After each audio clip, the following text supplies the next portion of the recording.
Au nom du Père, et du Fils et du Saint-Esprit, Amen. Une grande joie d'être là avec toi pour ce temps de Lectio Divina et j'espère que ton cœur soit un cœur désireux de ce temps d'écoute de la parole de Dieu. Et je te rappelle une chose très importante. Dieu se donne à nous selon les désirs de notre cœur. Si nous avons un petit désir de Dieu, Dieu va combler ce désir. Si nous avons un désir plus grand de Dieu, Dieu va le remplir. Si nous avons un grand désir de Dieu, Dieu aussi va le combler. Dieu se donne à nous selon les désirs de notre cœur. C'est pour cela que c'est très important de désirer Dieu. Et pour cela, il faut faire connaître. C'est comme un gâteau. On donne un gâteau à manger à quelqu'un que la personne n'avait jamais goûté. Elle va dire, c'est bon ça, je veux davantage. Par rapport à la Lectio Divina, la parole de Dieu, c'est la même chose. C'est pour cela que je t'invite à inviter d'autres personnes de ta famille, des amis, pour faire la Lectio Divina avec toi, ou alors de envoyer ces links de la parole de Dieu, de la Lectio Divina, et de l'envoyer par WhatsApp pour tous tes contacts. OK? Aujourd'hui, nous célébrons la fête Notre-Dame du Rosaire. 7 octobre, nous célébrons Notre-Dame du Rosaire. Et on va tout de suite entrer dans la parole de Dieu. La première lecture d'aujourd'hui, c'est Actes des Apôtres, chapitre 1er, versets 12 à 14. Alors, du mont des Oliviers, ils s'en retournèrent à Jérusalem. La distance n'est pas grande. C'est d'un chemin de sabbat. Rentrés en ville, ils montèrent à la chambre haute, où ils se tenaient habituellement. C'était Pierre, Jean, Jacques, André, Philippe et Thomas, Barthélemy et Matthieu, Jacques, fils d'Alphée et Simon les Zélotes, et Jude, fils de Jacques. Tous d'un même cœur étaient assidus à la prière, avec quelques femmes, dont Marie, la mère de Jésus, et avec ses frères. Et c'est très beau parce qu'après l'ascension, Jésus monte au ciel, mais Jésus donne des consignes à ses disciples, à ses apôtres. Ne vous éloignez pas de Jérusalem, restez là jusqu'à ce que vous soyez revêtus de la force d'en haut. Ça veut dire l'Esprit Saint. Et c'est cela qu'ils font. Ils montrent à la chambre haute, c'est le même endroit où Jésus avait célébré l'Eucharistie. C'était tout récent, hein? Et Jésus et les apôtres sont là, réunis. Et qu'est-ce qu'ils font? Et ici, ils disent que tous, d'un même cœur, ça montre l'unité, étaient assidus à la prière. Alors, ils étaient tous réunis, unis, non pas seulement physiquement, mais spirituellement unis, dans la prière. Et Marie, la mère de Jésus, était là avec ses frères. Ça veut dire ses cousins, les membres de sa famille. Ce n'est pas les frères de sang. Marie a eu un seul enfant, Jésus-Christ, le Messie, notre Sauveur. Mais c'est très important la présence de Marie. Très importante, très importante. Pourquoi? Parce que Marie, c'est la femme de la prière. C'est la femme de l'écoute. C'est la femme de l'Évangile. Elle a porté en elle l'Évangile, que c'est Jésus, la bonne nouvelle. Marie, c'est cette femme qui a gardé, qui a médité toutes les paroles de Jésus, qui les a gardées dans son cœur, qui les a mis en pratique. Marie, c'est la femme de la parole. Marie, c'est cette femme qui est là au milieu des apôtres pour les garder dans l'unité, pour les garder dans l'esprit des prières. Ce n'est pas par hasard la présence de la Vierge Marie. Elle est, on peut dire essentielle. Essentielle. La présence de notre mère, la Vierge Marie. Et Marie veut aussi te communiquer les grâces du rosaire, la grâce d'aimer prier. Il y a des gens qui n'aiment pas prier. Ils prient, mais c'est une prière très rapide, superficielle, pas amoureuse. Ils prient comme une obligation, comme s'ils ne priaient pas, Dieu allait après aller les châtier, les envoyer de mauvaises choses. Non, Dieu ne fait jamais ça. Dieu ne fait jamais ça. Mais demande à la Vierge Marie la grâce qui te garde dans l'unité avec l'Église, dans l'unité avec ta famille, avec les autres. qu'elle te donne un cœur de prière, un cœur qui prie, un cœur qui écoute. Le secret de la prière, c'est l'écoute. Celui qui prie mieux, c'est celui qui écoute mieux. C'est lui qui est plus attentif à Dieu et à sa parole. Et aussi qu'elle te puisse donner les grâces d'aimer la prière, d'aimer d'être en silence, d'aimer de prendre le temps pour lire la parole de Dieu, de ne pas être paresseux, d'être fidèle à la prière. La Vierge Marie veut te communiquer toutes ces grâces.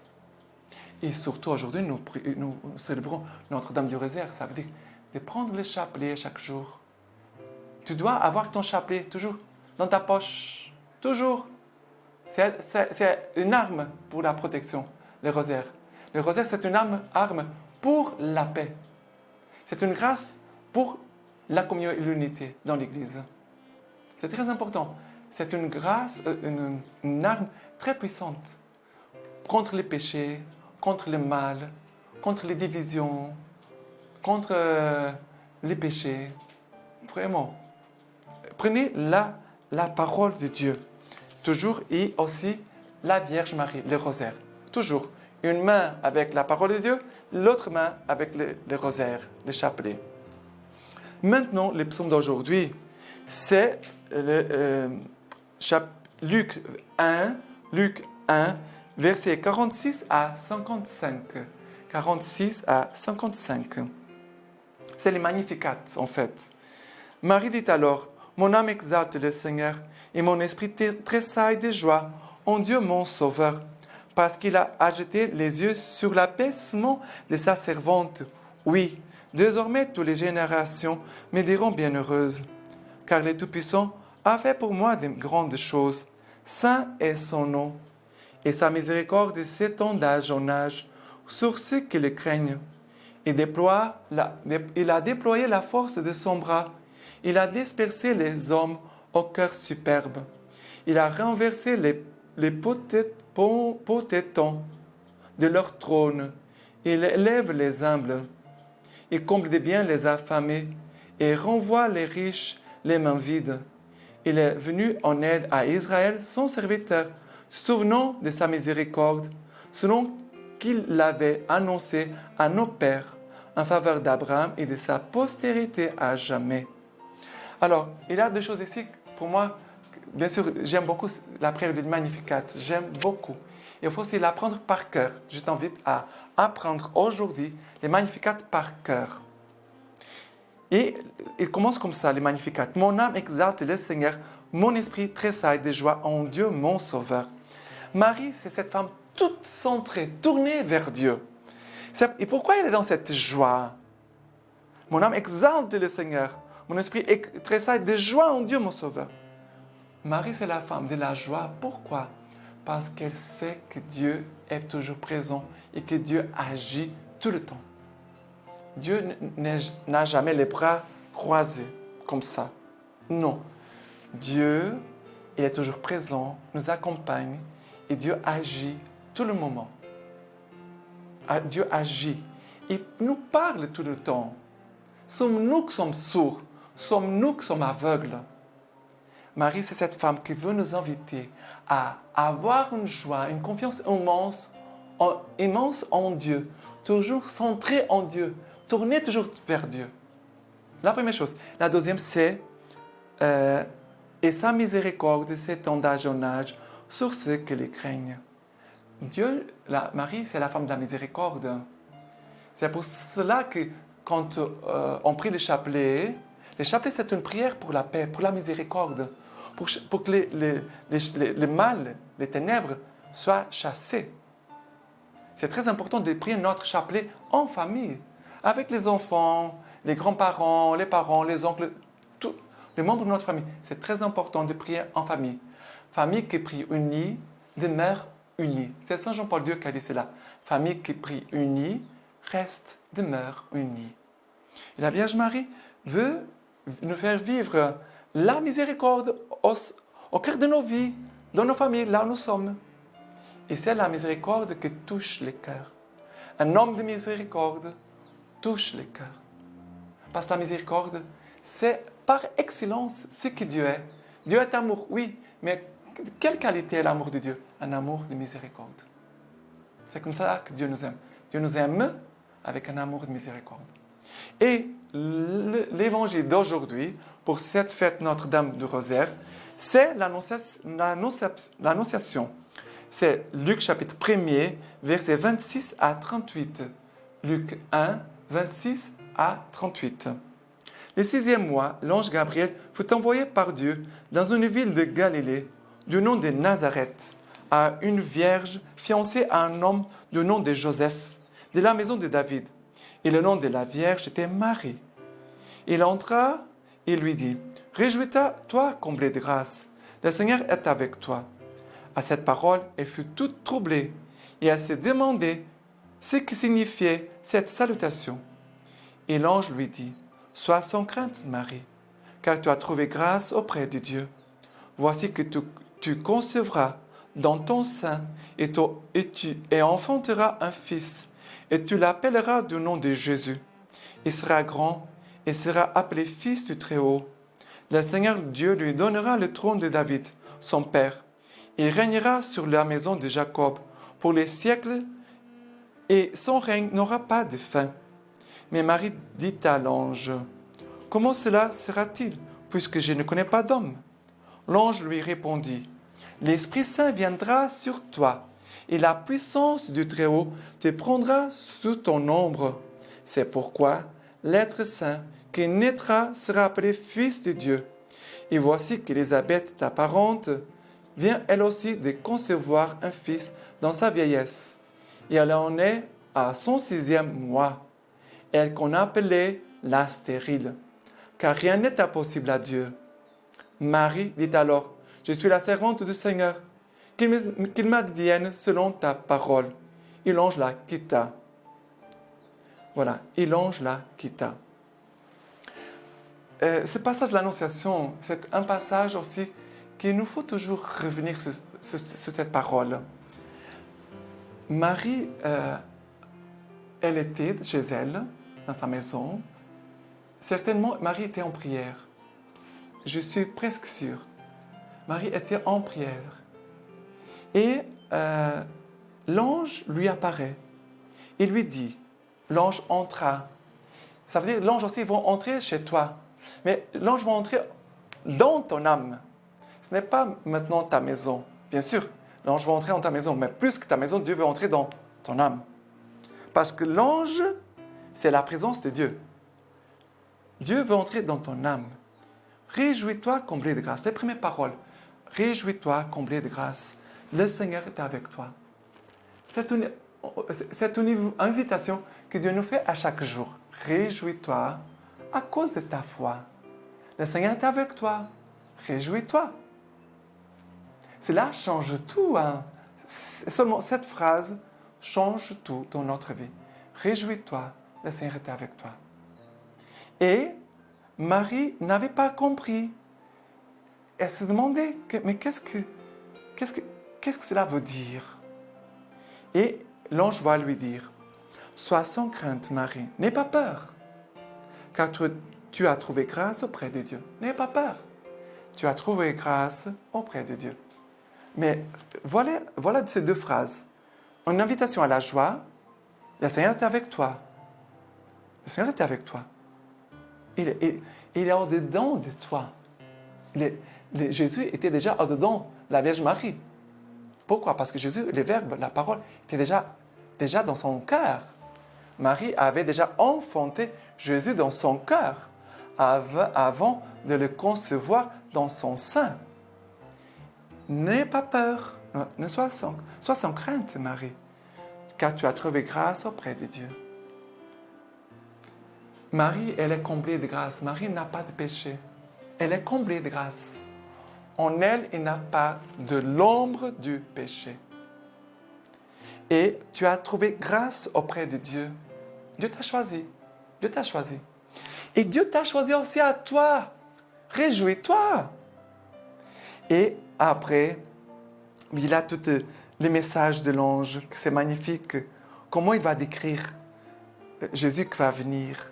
Qui est ce Jésus? Qui est ce Jésus? Car il vient comme sauveur. Il veut aussi régner dans ton cœur. Et Jésus veut régner dans ta vie. Si tu lui permets. Si toi, tu lui permets. Et après, j'aime beaucoup à la fin aussi, parce qu'il dit, ta cousine, on l'a appelée stérile. Élisabeth, elle était appelée stérile. Moi, j'aime beaucoup cette partie parce que c'est moi, cette femme stérile, c'est moi. Mais regardez, dans ma stérilité, Dieu peut faire des grandes choses. Dans ma stérilité, Dieu peut engendrer une grande fécondité. Oui, parce que rien n'est impossible à Dieu. Rien n'est impossible à Dieu. Ah, cela, ça me donne une grande espérance. Ça me donne une grande espérance.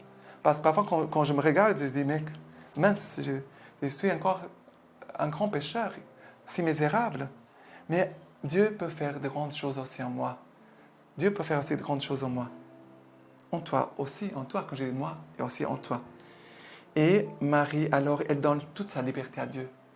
Elle donne toute sa liberté. Elle se livre entièrement à Dieu. Elle ne se donne pas un petit peu, elle se donne entièrement. Voici la servante du Seigneur. Qu'il m'advienne selon ta parole. Qu'il m'advienne, que se fasse en moi selon ta parole. Ça devait être notre désir. On a commencé pour parler des désirs, mais notre désir, ça doit être celui-ci. Qu'il m'advienne selon ta parole. Que ta parole s'accomplisse en moi. Que ta parole s'accomplisse en moi. Seigneur, je ne veux pas d'autre chose que cela. Très important. Et la lecture patristique d'aujourd'hui, c'est Homélie de Saint Bernard sur l'aqueduc. L'ange dit à Marie, l'enfant qui va naître de toi sera saint et sera appelé Fils de Dieu. Lui, la source de la sagesse, les verbes du Père dans les lieux très hauts. Ces verbes, c'est par ton intermédiaire, Vierge Sainte, qui se fera chair. C'est beau.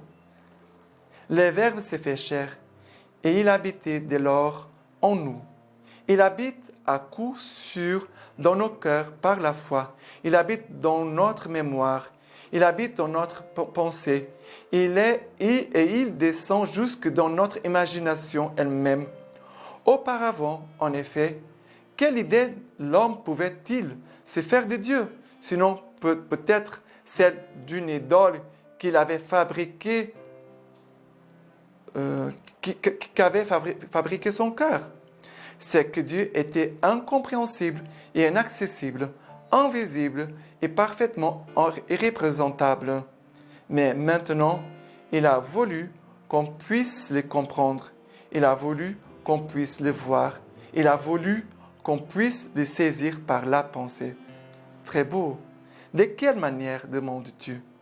Sans nul doute, en étant couché dans une crèche, en reposant sur le sein de la Vierge, en prêchant sur la montagne, en passant la nuit à prier, non moins qu'en étant cloué à la croix, en devenant livide dans la mort, libre parmi les morts et régnant sur l'enfer.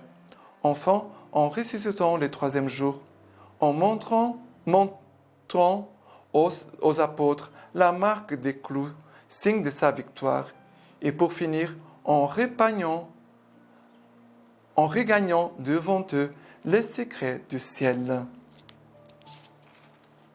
Voilà, j'ai fini avec cette petite phrase qui dit comme ça. En ressuscitant le troisième jour, en montrant aux apôtres la marque des clous, signe de sa victoire, et pour finir, en regagnant devant eux les secrets du ciel. Voilà, que Notre-Dame du Rosaire te bénisse et aussi te garde. Et je demande la bénédiction du Seigneur pour toi, lui qui est Père, Fils et Saint-Esprit. Amen.